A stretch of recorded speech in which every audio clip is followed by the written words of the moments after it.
Nell'agosto del 2013 il professor Attilio Maseri ha fatto una cospicua donazione all'Università di Udine, cioè la Biblioteca Florio.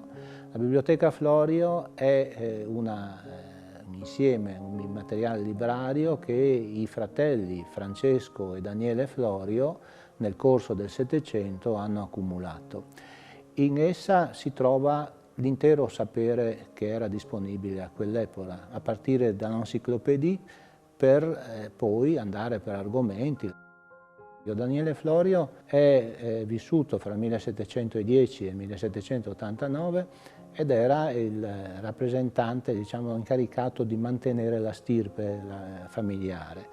Era un amante di poesia, un amante della letteratura, e a lui si deve la maggior parte degli acquisti di materiale pregiato che vanno da manoscritti come quello dantesco, che è uno fra i più celebri esempi della Divina Commedia manoscritta, ai primi libri stampati nel 400, cioè gli incunabili, moltissime cinquecentine, e poi i libri che arrivavano fino a quelli della sua età contemporanea. Il fratello Francesco era più interessato alla storia ecclesiastica, alla teologia, perché lui era un sacerdote, era il primicerio del capitolo della metropolitana di Udine e aveva anche quindi degli incarichi ecclesiastici importanti. Entrambi questi fratelli hanno sviluppato la passione per i libri e per la bellezza che questo rappresentavano. Come potevano permettersi un tale lusso? Perché questi libri sono veramente molto costosi. Potevano permetterseli grazie a una oculata amministrazione delle proprietà che erano distribuite all'interno della regione, in tutto il Friuli. Si calcola che avessero beni in oltre 150 località friulane.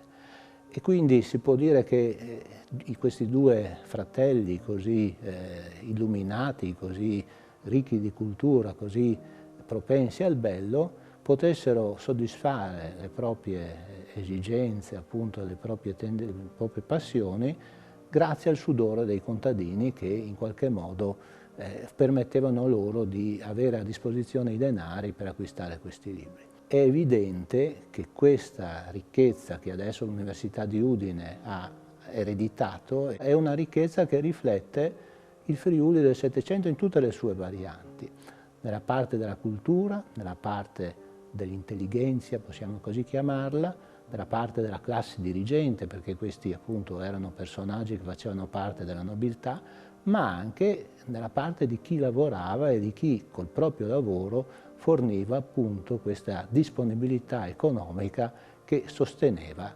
l'acquisizione di questo materiale straordinariamente bello e straordinariamente importante.